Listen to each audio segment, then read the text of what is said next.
Okay,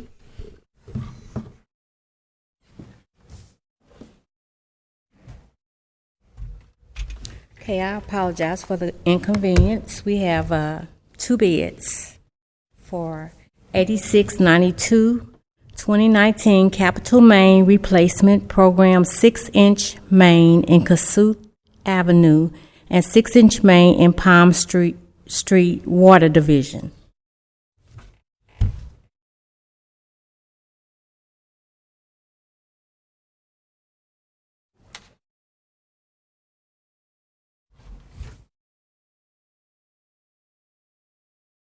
For J.W. Bomarito Construction, J.W.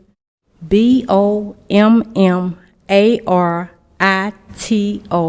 Construction, $672,891, 672,891.00. TGB Inc. T.G.B.Inc.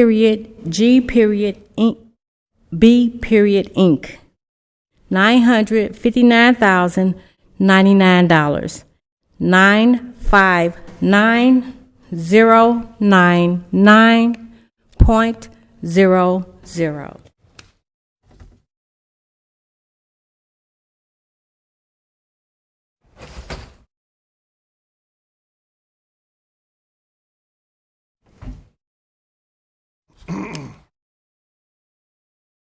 Letting number 8693, SLMPD, Property Custody, Tactical Relocation. We have 2 bids. Rainier Construction, LLC, RAINERI Construction, LLC.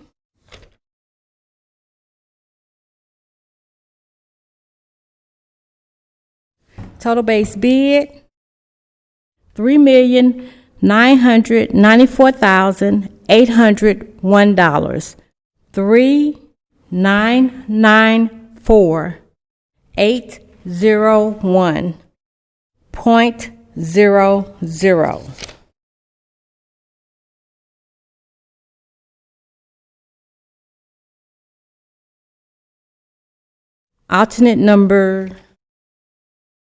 Alternate number 1, $37,850.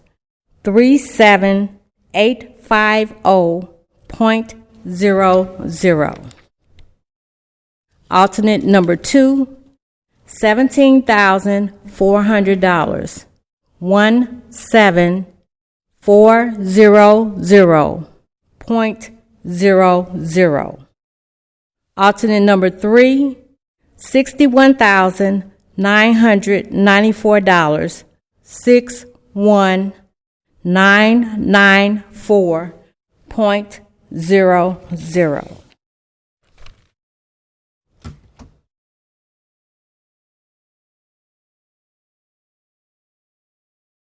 TW Constructors, TWCONSTRUCTORS. Total base bid,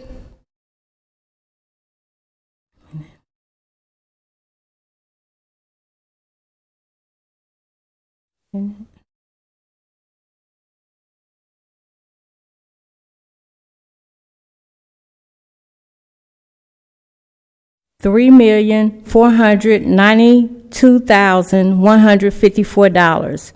3,492,154.00. Alternate number 1, $41,482. 41482.00. Alternate number 2, $19,351.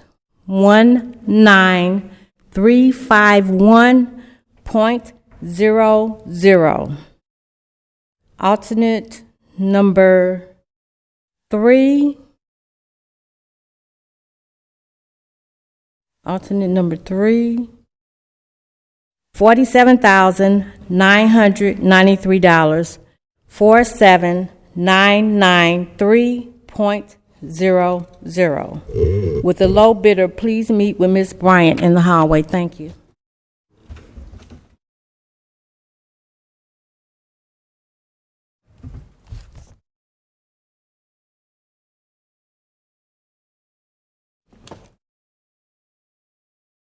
It only had 3 alternates, right?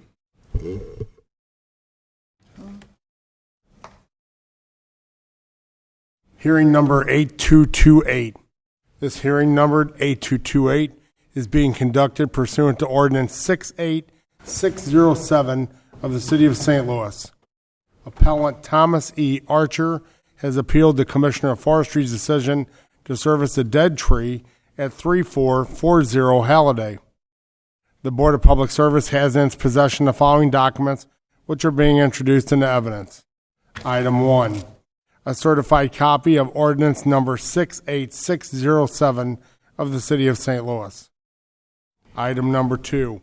A copy of the private tree violation notice and accompanying pictures dated January 10th, 2019, sent by the Forestry Division regarding a tree of heaven located at 3440 Halliday. Item 3. A copy of the hazard tree appeal submitted by Thomas E. Archer dated March 12, 2019. Item 4, a certified letter sent to appellant Thomas E. Archer dated April 23, 2019, providing notice of today's hearing. And item 5, a copy of the public notice of today's hearing. At this time, the board will first swear in and hear from the city representatives present, followed by the appellant, and then those in support of the appeal. The board will then allow those in opposition to the appeal, if any, to come forward and be sworn in. Your testimony is being recorded. When you come forward, please state your name and address and be sworn in. As you testify, please direct your comments to the board and not to those in the audience. Members of the audience are asked to remain silent and not coach the witnesses. During your testimony, members of this board may have questions for you. Following this hearing, the board will proceed with its regular agenda. Following the conclusion of the regular agenda, the board will deliberate, discuss, and vote on the hearing. At this time, the board asks a representative of the Division of Forestry, please come forward and be sworn in.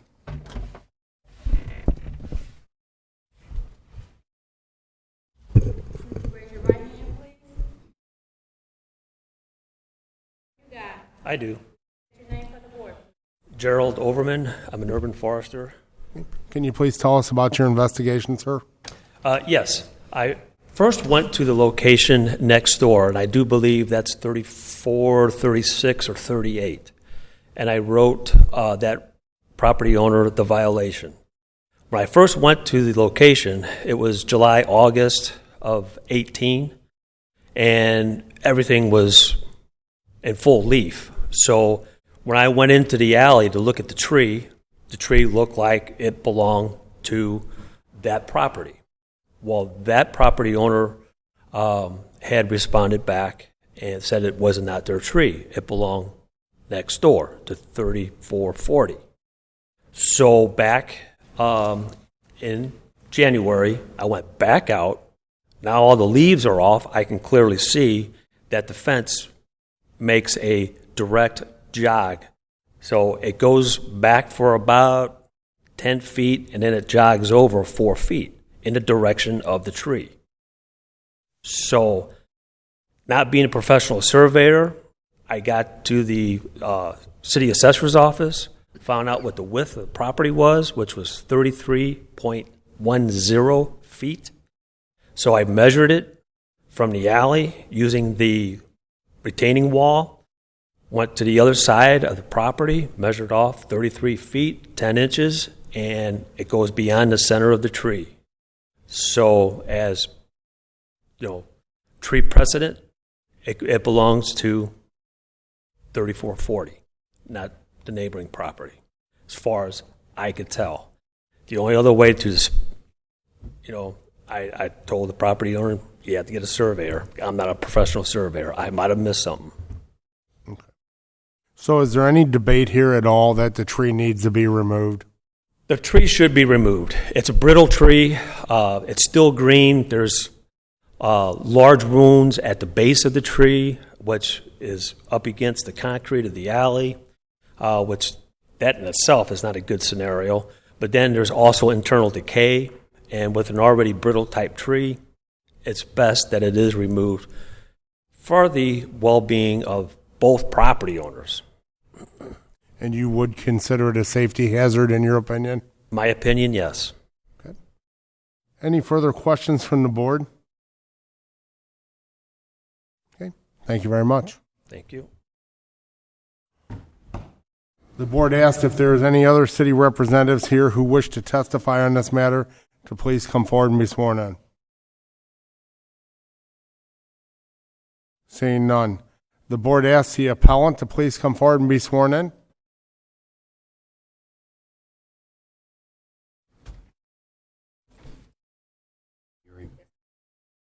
Please, do you swear to tell the truth, the whole truth, nothing but the truth, so help you God? I do. Would you state your name for the board, please? Thomas E. Archer, Would you state your address, please? 3440 Halliday Avenue, 63118.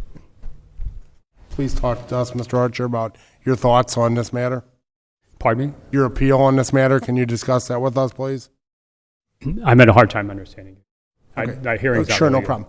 You're appealing the decision of this matter, and I'm asking you what your appeal. Can you discuss that, please? I'm Your appealing the decision to have me pay to take the tree down. That's what I'm appealing. Okay. And so you're appealing that because you don't feel that the tree is on your property? It's not my tree, correct? It's not my tree, correct? Okay. That's what I'm asking you. Okay. And so how do you have proof that it is not your tree? How do you know that? 30 plus years of living in the same house with the same neighbor.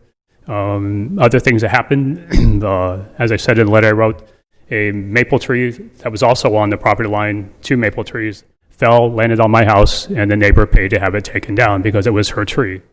It's the same overage on the property line as is the tree of life, which is at the back of the lot. The fact that the tree grew further west than it grew east, who knows?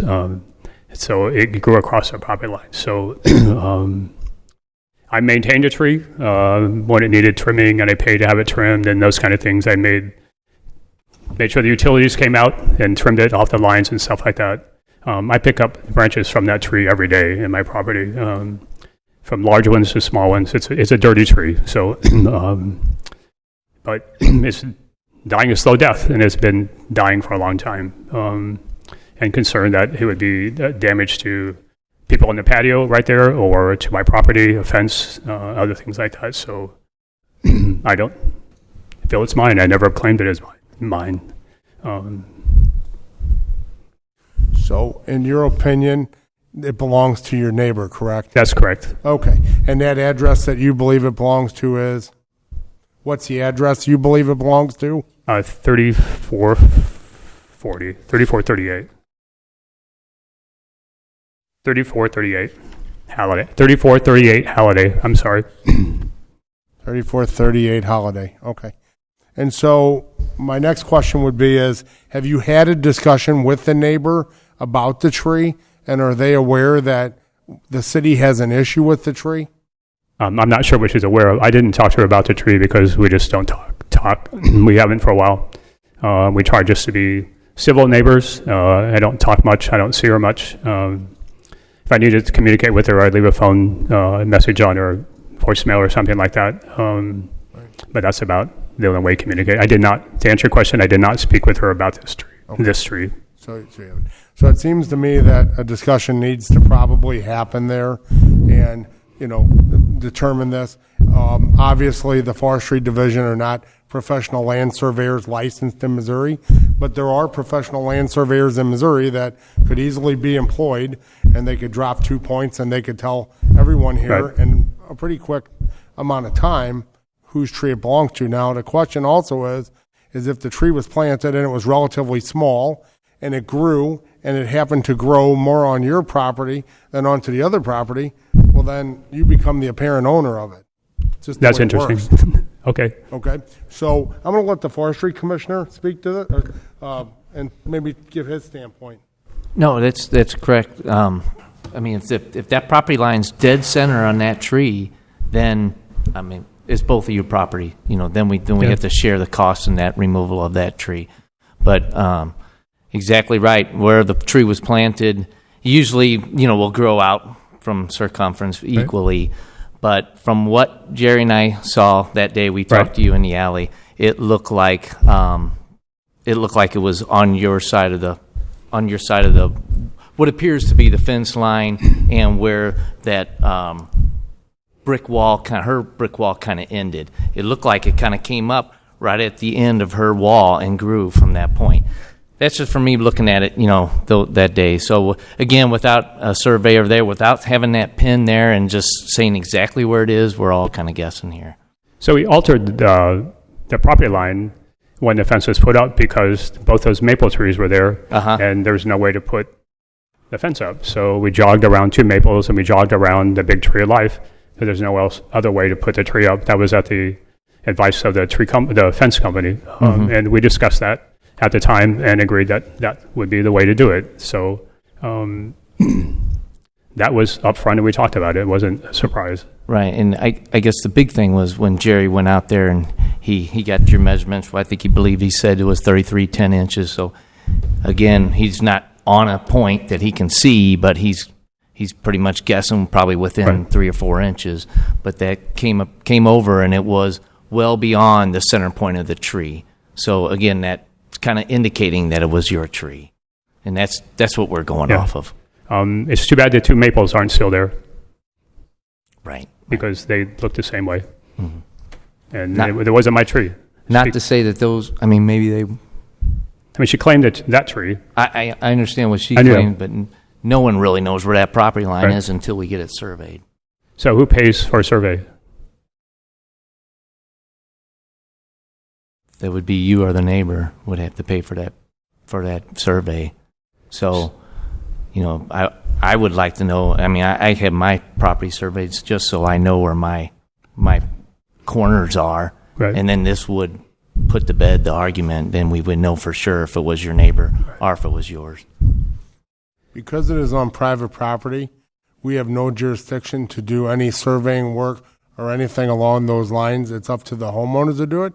But the ordinance simply addresses unsafe trees that are owned by property owners. And so we have established here that the tree is unsafe. Now the question is who needs to pay to take it down? So, I mean, my recommendation would be is the first thing I think I would do is say to your neighbor, I believe it's on your property, you know, and see whether or not they understand that. The next step would be to employ a surveyor and find out where it is at. And then, you know, if it's right down the middle, maybe it's a 50-50 split between the two. If it's more on your property than theirs, maybe it's a 60-40. That's something you could work out with the next door neighbor. But what we're saying here today is the tree is unsafe and it needs to come down. So I understand that. You know, that's where we are with the argument or the what I want to say, the appeal, if you will, is somebody has to pay to take it down. I'm going to ask if any of the other members of the board have any questions or comments on this.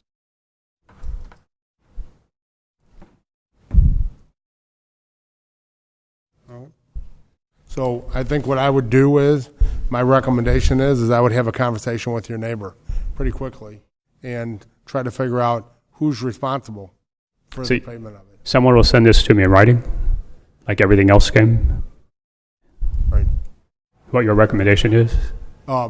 Well, I can't tell you yet because the board hasn't decided yet. Okay. But I would say that I'm telling you from my recommendation personally is, I think the first thing you should do is have a conversation with your neighbor and try to mitigate the problem. Otherwise, right now, it appears to us from every resource that we have, it's on your property or mostly on your property. So, you know, you have to mitigate that with your neighbor and try to figure out who's going to pay for it. Am I correct, Alan? Correct. Right. Correct. Okay. Thank you. So if it comes to the point where if it's in our top, 10 to 30 trees that we remove privately ones we remove, we're at this point, with the knowledge we have, we're going to have our contractor remove it, and we would bill you for the removal of the tree. That's what you're going to do? We're not going to. We have the possibility we can do that. Okay, I just make sure I understand. As of today, it's not in our top 20 most hazardous trees that we remove in the city. I can honestly say that. Good. Thank you.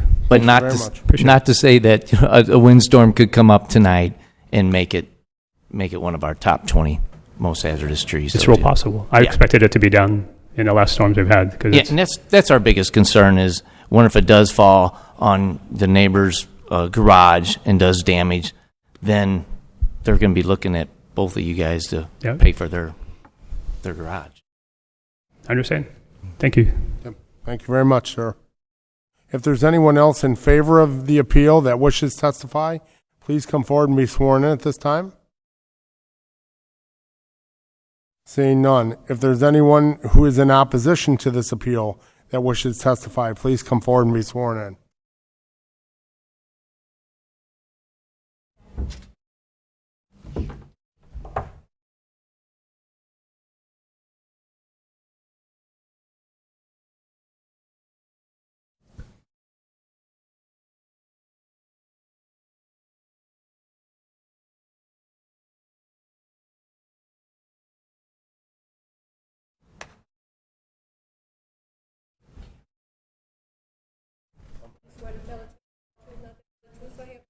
I do. State your name for the board, please. Joyanne Jackson, 3438 Halliday Avenue. Please proceed. I'm here today to say that when I initially got the letter, I provided a copy of the survey that was done when I purchased the property and provided that to the city so that they had that survey available when they were doing the review. And then I had gotten the voice message from Mr. Overman after we responded to that. I bought the house. Just a little bit louder. For me, sure. Thank you. I had provided the copy of my property survey from when I purchased my home to Mr. Overman when they initially sent the complaint to me. I will tell you that that tree was there when I purchased the house. So I don't know who planted or if it was a volunteer tree. I don't really know the origin of how that tree came to be, but it had been there probably for 30 plus years when I bought the house. Okay. And you're not the neighbor next door to him? Oh, yes, I am. You are. Okay. So you're saying that the tree was there when you purchased your lot originally? Yes. Okay. And so when you purchase the lot, whatever is on the lot legally belongs to you, whether it's something you planted or not planted or whatever. And so just as I mentioned to the gentleman before, we know that the tree is bad. Correct. We determine it's bad. It's going to fall at some point and hurt or injure someone. So by ordinance, we're required to have the tree removed from the property owner. So again, the city has done everything in their power to determine whose it belongs to. But because, again, it is on private property, we cannot enter your private property and do survey work. So, my recommendation, me personally, not the board's, is that you employ a surveyor to come out and pick up a point in the front and a point in the back and tell you guys whose tree it actually is and what percentage of it is on whose property. And they can tell you that very quickly. It is not a very difficult thing to do, but it takes a surveyor who's licensed and has the proper instruments to do that, as opposed to pulling a tape measure out and taking a guess at where the property lines are. I guess my concern with that is I don't understand how my property line would have changed from my original purchase point, at which time I had Masman do the survey. So you're talking about the survey that was done when you bought your house? Yes. So that's a little bit of a different survey. It may or may not be on there. That just is a very rough property survey to show you generally where the property lines are. Mm-hmm. But are you saying you have that survey and it's not shown on there? The tree is not shown on the survey. that I provided to Mr. Overman's office. I would still, and how long have you lived there? Been there since like 2004. Okay. Long time. Oh, about 30. I guess, yeah, longer than that. I still would recommend having a surveyor give you guys the exact location of that tree on the property line. Because again, as Alan mentioned, trees grow from a sapling. They get big. They can grow one way or another way. So it depends on who planted what. Okay, one other thing I wanted to address is the location of the fence line. When Mr. Archer was having the fence built, he did approach me to ask if he could have the fence built over so that he could box the entire tree on his side of the fence that he was putting in so that he could see it, because he really liked the base of the tree. I provided him with the property survey, so that's why the fence line is where it went.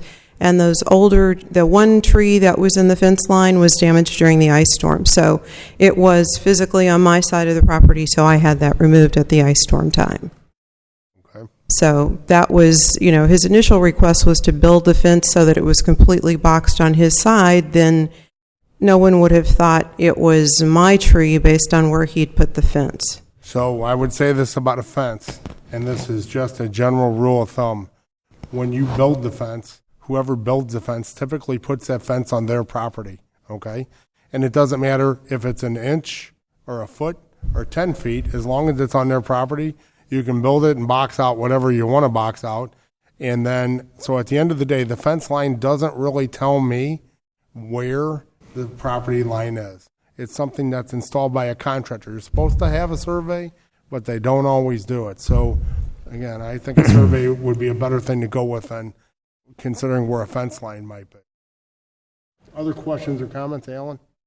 Yeah, we were in the alley, and we were just looking for those pins. We couldn't find any, and I was scraping on both sides of the gentleman, Mr. Thomas's property, and I just couldn't find any. We even went up on your other end of your property, and it looks like to me that the tree might have grown over top of the pin at this point, and that's why we're not sure where that property line is. And if it was surveyed, I'm sure it was at one time maybe, but there's no identifiable pin at this point. Nothing that we can see. All right. And so what a surveyor will do is, even if there's not a pin in front and behind your house, they might go a block away, and they might have to go all the way up to the other corner of the other street and carry those dimensions all the way down just to make sure that they get the proper layout of everything. So it's a very exact science as compared to pulling a tape measure out and trying to measure those distances. So I think, the discussion we're going to ensue with afterwards, and maybe I'm remiss if I don't say this, is the tree is unsafe. It needs to come down, and the two neighbors are the property owners, and it's between the two neighbors to determine what percentage of what is paid for, whether it's 0 and 100 or somewhere in between. I don't think the city is concerned with how you guys negotiate that, but the tree needs to come down. And so a surveyor would be your way to prove who does that legally. Okay. Well, and the other thing that I wanted to address is the reason that Mr. Archer and I do not speak after having been years of best buddies with keys to each other's houses. One day I left for work, and when I came home, he had cut down the tree in my front yard. So ever since he cut down the tree in my front yard, I have not spoken to Mr. Archer. So that's the reason there's been no discussion between neighbors about the tree. However, when I see where the tree is, that's the reason I did the pushback, because I did not feel that with it mostly being on his property that I needed to be the one to cut the tree down. And if I had agreed to give up a portion of my property years ago when he wanted to put the fence in, then I don't think you would have even had a question. Right. So, we're at a point where I think, the tree has grown, a fence has been installed, and so where you are legally is with, we have an ordinance that we have to enforce, and you guys have an option to employ a surveyor to determine who pays for what. And Okay. that's the legal obligation. And at this point in time, I feel like Mr. Archer would be the one that needed to engage the surveyor, since it is majority on his property. You would have to do. Any other questions for me? Other questions from the board? Thank you so much for coming in today. Thank you. Okay. If there's anyone else in opposition to the appeal that wishes to testify, please come forward and be sworn in. Seeing none, the matter concerning hearing number 8228 is now closed and submitted. The board will now continue with its regular agenda. After the conclusion of the agenda, the board will deliberate and vote on the hearing. Can you call the roll, please? Director Scobie is not present. Director Wilson? Here. Director Hayes is excused. Director Augustin? Here. Director Eccles? Here. Director Edwards is excused, and President Bradley. Here, we have a quorum. I'll call this meeting to order. From the President, Supplemental Agreement Number 26 to PSA Number 1138, Electrical, Mechanical, and Plumbing Design Services at Lambert St. Louis International Airport. Supplemental Agreement Number 2 to PSA Number 1212, Construction Supervision for the reconstruction of Taxiway K and Taxiway X, S, and RW 12L through 30R Reconstruction, St. Louis Lambert International Airport. Facilities Management Division HVAC Water Treatment Service Contract with Brinco Corporation. This contract provides HVAC water treatment service for city-owned and operated facilities through May 2020 and is renewable for up to 2 additional one-year terms. Equipment Services Division contract for Ford vehicle electrical, engine, and parts repair and service for Schnicker Ford. The contract provides service and repair through May 2024.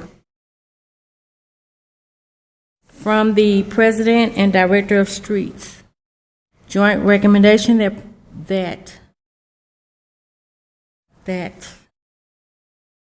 1040 South Taylor, 1041 Taylor LLC to install handicap ramp at 1040 South Taylor be approved subject to certain conditions. From the Director of Public Utilities and Streets, joint recommendation that the following permits for AT&T be approved subject to certain conditions as follows. To access manhole at 1200 South 7th and place in conduit east to Broadway, then south to manhole at Park, then place on poles from 1530 South 2nd to new handholds in front of 1600 South 1st, then bore 175 feet in front of 1600 South 1st to customers' premises at 1600 South 1st.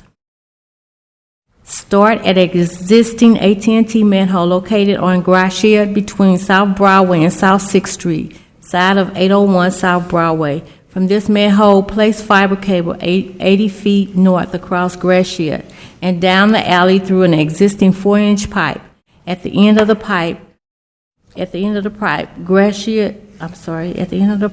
rear 727 South Broadway, we will bore and place a 2-inch poly pipe with fiber cable inside further north down the alley for 180 feet where we will place a street rated 4 feet by 4 feet by 4 feet head hole at the rear of 715 South Broadway. From the new hand hole, trench 10 feet over to the building. Start at an existing AT&T manhole located on South Spring at the side of 3691 Rucker. From this manhole, bore south down South Spring for 192 feet. Turn and bore west down Rucker for 460 feet. Turn and bore north down South 39th Street for 33 feet. And then turn and bore west across South 39th Street for 55 feet before entering the private property at 1221 South 39th Street. 2 new 3 feet by 3 feet by 3 feet handholds will be placed. Bore and place new fiber cable from manhole 4281 located at southwest corner of 1000 Washington Avenue to existing conduit located at southwest corner of 1110 Washington. Starting at existing AT&T manhole located in the alley between Lindell and West Pine, rear 4166 Lindell. from this existing manhole, place an existing pipe west down the alley for 381 feet. At the rear of 4236 Lindell, place a new 4 feet by 4 feet by 4 feet street-rated manhole over the existing poles, and then place 18 feet of new 2-inch poly pipe north across the alley to meet up with an existing pipe going into 4236 Lindell.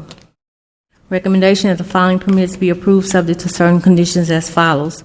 Charter, cutting a sidewalk slab out of the base of the pole in front of 4400 Geraldine on the north side of building and place a vault. Bore in a northbound direction 337 feet toward the intersection of Geraldine and Burchard Boulevard. Bore in a westward direction 44 feet under Geraldine and enter into the customer property. Installing underground fiber cable to a customer at 4444 Union. Level 3, to provide fiber optic connectivity to a building located at 555 Washington, starting at existing headhole that is on the corner of North Broadway and Lucas Avenue, proceeding west for 360 feet to the proposed manhole, then continue south on North 6th Street for approximately 65 feet to proposed manhole, then east approximately 25 feet to proposed handhole at the building. Ameren, Missouri, for boring at Clayton Avenue, minimum bore pit size is 36 feet long by 12 feet wide. Temporarily disconnect, remove, store on-site, and reinstall one city light at the east bore pit, etc. From the Directors of Public Utilities and Public Safety, joint recommendation that the following permits be approved subject to certain conditions as follows. Ameren, Missouri, for a lot consolidation at 4321, 4427 Geraldine, 4310 and 4430 Union, and city blocks 4375 and 4376. Mark J. Bolt and Velma J. Gertz to consolidate land at City Block 1523. Cray America Properties, LLC, to subdivide land at 2714 through 16 Texas and City Block 2070. Michelle Dandy, Lamar, and Michelle Fountain for a boundary adjustment in City Block 4974. From the Director of Streets, recommendation that permit for Cherokee Residential Care Acquisition, LLC, to encroach with 2-story wood porch and steps at 3409 311 Missouri be filed by reason of the fact that the applicant will vacate a 5-feet section of the right-of-way, thereby eliminating the need for encroachment permit. From the Director of Parks, Recreation, and Forestry, recommendation that permit for J&M Display to hold firework display in Forest Park on May 11, 2019, be approved subject to certain conditions.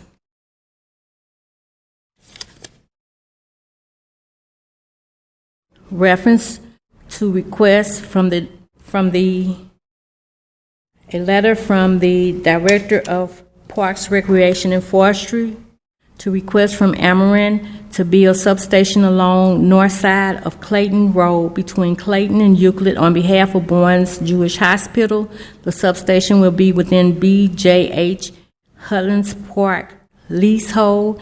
In addition, all construction is in accordance with the lease provisions, with any applicable information provided to the City of St. Louis Parks Department, Street Department, and Building Division. The Department of Parks, Recreation, and Forestry is in favor of this request. From the Department of Public Safety, now we have, From the Department of Public Safety, recommendation that the following festival zones be approved, subject to certain conditions as follows. Crawfish Ball in Soulard at 10th between Allen and Geyer, May 18, 2019. Community Day in the Ville, Annie Malone Drive, Tandy Rec Center, streets adjacent to Annie Malone home at 2612 Annie Malone Drive, May 18, 2019. Our Lady of Sorrow at Road between Kings Highway and Macklin, June 4, 2019. Cardinal Recruiting Division, U.S. Navy, City Hall and Poker Park, Block East Curb Lane of 13 between Market and Chestnut, March from Poker Park east on Chestnut, south on Broadway to Busch Stadium, Gate 1, June 6, 2019. Whitaker Urban Concert Series, St. Louis Place Park, and 21st between St. Louis Avenue and Benton, and Rauschenbach between St. Louis Avenue and Benton, June 6th, 13th, 20th, 27th, and July 11th, 18th, 2019. Coleman Race for the Cure, American Legion and Schiller Parks, Market and Olive Streets downtown, 3K Walk, No Run, June 8, 2019. Central West End Cocktail Party, North Euclid between Maryland and McPherson, June 8, 2019. Dream Center Father's Day event, Margaretta between Newstead and Clarence, June 16, 2019. Macklin Mile, a 1 mile race on Macklin from Sublette to Devonshire, June 29, 2019. VP Parade, Market from 20th to Broadway. The parade has no vendors and does not sell beer. July 4th, 2019. Americans Birthday 5K race route, start and finish at Kaufman and Pokers Park. Run city streets prior to the start of the VP Parade, street and park activities in the park and on Chestnut, following run and during parade with a VIP viewing area, July 4th, 2019. Freedom Festival, Locust between 14th and 15th, adjacent to the New Life Evangelistic Center, July 6, 2019. BJC Employee Appreciation at Kaufman and Poker Parks, closed Chestnut between Tucker and 13th for private employee families picnic, July 13, 2019. Temple Church of Christ, Dayton between East Elliott and North Leffingwell, West Side and Leffingwell between Dayton South and Alley north of Gamble, July 20th, 2019. Block Party at Atomic Cowboy, Foot, Snarky, Puppy, Talmadge and Manchester, south through First South Alley, parking lane on the east side of Talmadge and First Alley to Second Alley, blocking May 18th through 20th, 2019 on May 19th, 2019. Now we have the conditional uses.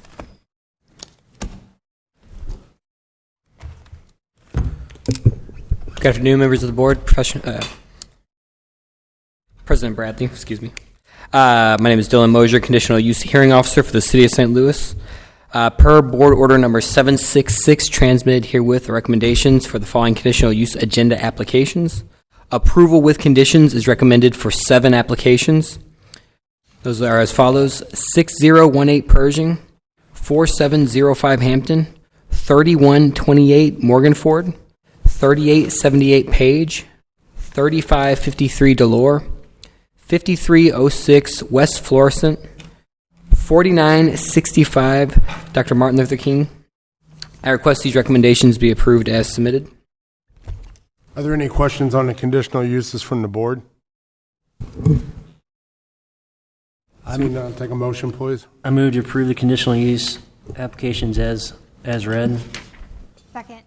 Moved and second for approval of today's conditional uses. Can you call the roll, please? Director Scobie is not present. Director Wilson. Aye. Director Hayes is excused. Director Gustin. Aye. Director Eccles. Aye. Director Edwards is excused, and President Bradley. Aye. Conditional uses are approved. Hearing number 8228 for a appeal of the Commissioner of Forestry decision, service a dead and hazardous tree at 3440 Halliday. We heard from the representative from the Forestry Division that confirmed that the tree is without a doubt needs to be removed per the subject ordinance. We also heard from the appellant that lives at 3440, Mr. Archer, who believes that the tree does not belong to him. And we also heard from the neighbor next to Mr. Archer, who also believes the tree does not belong to her. And so as the discussion ensued with the members of the board and those presenting, the tree needs to be removed. There is no question about that. The question is who pays the bill? And as a professional engineer in the state of Missouri, I'd like to recommend that the board consider that we, continue the recommendation with the two property owners that they need to employ a licensed land surveyor in the state of Missouri, and that licensed land surveyor needs to help them determine and work out who needs to pay for the removal of the tree. Again, whether it's 100%, or whether it's 20/80 or 60/40 or 50/50 or whatever agreement the two adjacent property owners need to work out, that needs to happen by determination of the fact, and that fact will be determined by a land surveyor, not by where a fence may have or may have not been installed. And also, as heard by the forestry commissioner, you plant a tree, it's a sapling, it grows. It may have grown, if it was planted on the property line, it may have grown into someone else's yard more than it did in the other. So it's just a matter of determining where that tree exists today. So I'll open the floor up for any discussion or questions or comments from the board. I agree with your recommendation. I guess the question that I have is, how long do we give them to? So, I think a reasonable time frame, and just, Alan, you're the commissioner of forestry. You know better than I would about the condition of this tree and what's rational. But, I would think that they should be able to employ a land surveyor to come out and lay their yard out in a month, 30 days or less. Is that a reasonable time frame? No, I think that's legit. That's enough time frame. That's not reasonable to you, Director? I think so. If it happens pretty quickly. I think, in listening to the testimony, I think, do we lay out that? Because I don't know if she's willing to pay or if he's willing to pay. So I think that, the agreement that they should work out together, again, this is simply me speaking here, is that whatever percentage of the tree removal cost would also apply to the percentage of the survey to get done. I don't know what a going rate for a survey of property is these days, but I would certainly believe you could probably get a survey done for a few $100s, less than $1,000, I would believe. President Brandt, I believe what you're getting at is that I think we can order them to have it done, but you can certainly make up to give them time to have it done before. Is that what? Right. Just to clear. I think what we have to do is we have to determine the tree has to come down. They have to pay for it. They have to determine between the two of them who's going to pay for it. Because right now, where it's at is the city's determination is it's 3440 with the best of everything that we can do. So at this moment, that's where it's at. So he'll either pay 100% of it, or if he can work it out with his neighbor, pay some percentage of it. How does it play out if this doesn't get resolved between the two property owners? Yeah, then it just becomes a private matter. I mean, if they don't, in theory, ever come to terms on whose proportion, I'm not ordering a survey, how does it play out from the city's perspective? Do we, at some point, I guess, if the property owner doesn't take responsibility, do we come in and chop it down and put it on the lien on the property? I just don't know how it's down the line. So what forestry does, there's $50,000. We have an account that we take down private trees throughout the whole city. So this being in the alley, it doesn't weigh high on hazard. If it was maybe in a front yard, leaning over a top of a home or leaning over 3 or 4 homes, then it would become a bigger hazard. But the targets of this tree are the garages, and there's not as many people traveling down an alley versus in a front street. So will it ever raise up to the level of a tree that we would remove? Because we only take down 15 to 20 trees a year with that $50,000. How big is a tree, out of curiosity? I would say it's probably 31 inches, 33.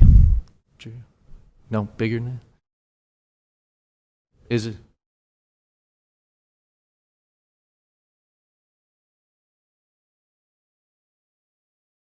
So it's a large tree. Yes. What do you think the cost these days of taking a tree down for that? Just out of curiosity. Yeah, I was kind of guessing in the $5,000 to $7,000 range with the power lines and stuff like that. It just depends if they have to disconnect and get a crane in there. But it is right on the alley, so that's a bonus. Further questions from the board? I will entertain a motion if someone would like to make one. I do have one question. So the amount of time we're giving them is to get a surveyor out and to see who would pay. But in terms of actually taking down the tree, we don't need to put a timeline on that. Where we are today is we've determined the tree needs to come down, and we've determined it goes to 3440. That is by the best means the city can use. Okay? My recommendation was to them is that they employ a surveyor. We cannot tell them to do that. Where we're at right now is whether we're going to deny or approve the appeal of 3440. So if you deny the appeal, then the gentleman that came up still has to pay the bill. If you approve the appeal, and it didn't seem to me like we had a whole lot of overwhelming evidence who the tree belonged to beyond what we've done already, then it would go to the next door neighbor. Correct, Alan? Correct. Okay, so I think what we have on the table here is do we deny the gentleman's appeal, or do we accept it and then the liability goes to the other? So you have to, weigh out what information you have. And I believe we heard from the forestry representative that the gentleman is not a licensed surveyor in the state of Missouri, but he exhausted every means that a normal individual that would look at a survey would be able to utilize without being a professional land surveyor. So from my opinion, he's done his job and told us it's at 3440.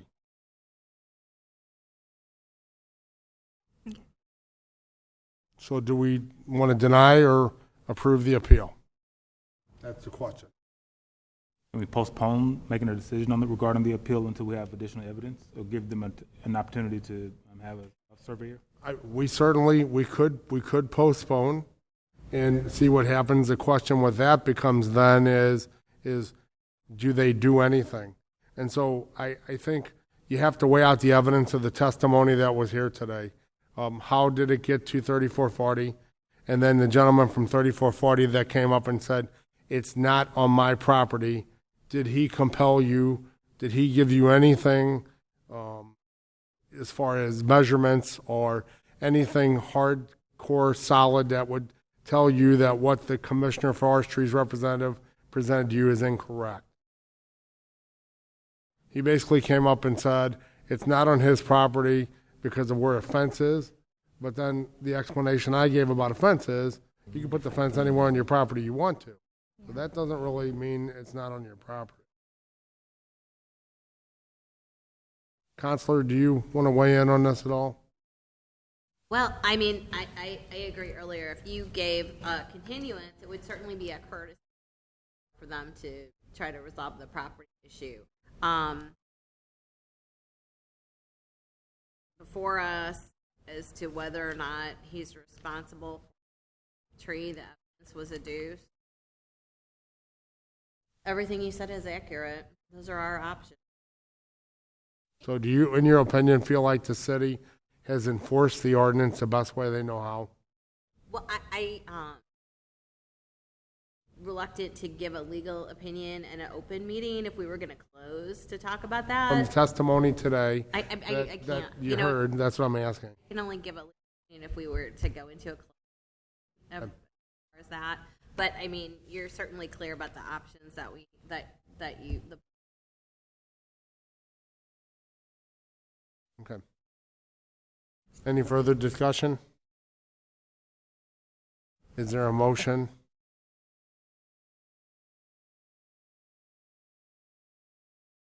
You can't make it. No. I'd like the motion to grant the appellant continuance to give them an opportunity to get more objective information regarding the board of his property. What kind of time frame would you like on that, Director? 30 days. So I have a motion on the floor to continue this matter for 30 days to allow the appellant and his neighbor to resolve this matter. Do I have a second? Second. Okay, I have a motion and a second. Can you call the roll, please? Director Scobie is not present. Director Wilson. Aye. Director Hayes is excused. Director Augustine. Aye. Director Eccles. Aye. Director Edwards is excused, and President Bradley. Aye. Continued for 30 days. I'd like to turn your attention to our meeting minutes from April 30th, 2019, last Tuesday. Are there any questions or comments on the minutes as presented? Seeing none, take a motion to approve, please. I make a motion to approve the minutes. Thank you. Second. Moved in second for approval of last week's minutes. Can you call the roll, please? Director Scobie is not present. Director Wilson. Abstain. Director Hayes is excused. Director Augustine. Aye. Director Eccles. Abstain. Director Edwards is excused, and President Bradley. Aye. The minutes are approved. Today's agenda, questions or comments on the agenda? Move to approve the agenda. Second. Oh, we take a vote. On the Director of Public Streets, we passed over item number 4 at 3940 Lindell. Is that intended to be on the agenda? Or was it 3940 Lindell. Wait a minute.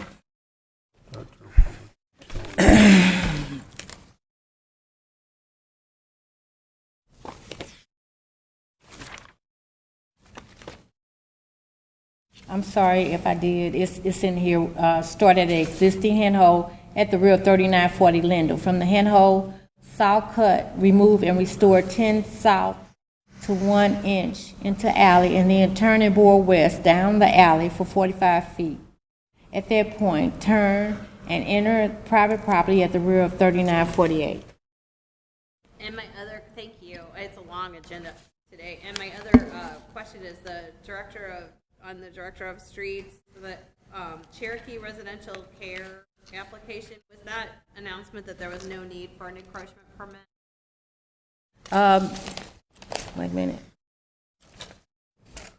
This filed.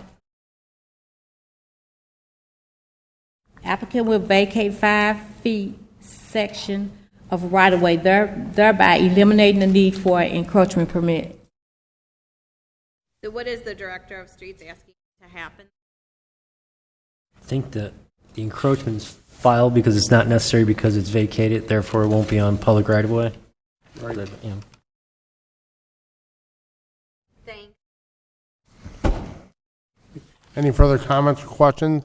I have a motion and a second to approve today's agenda. Can you call the roll, please? Who's second? I did. Okay.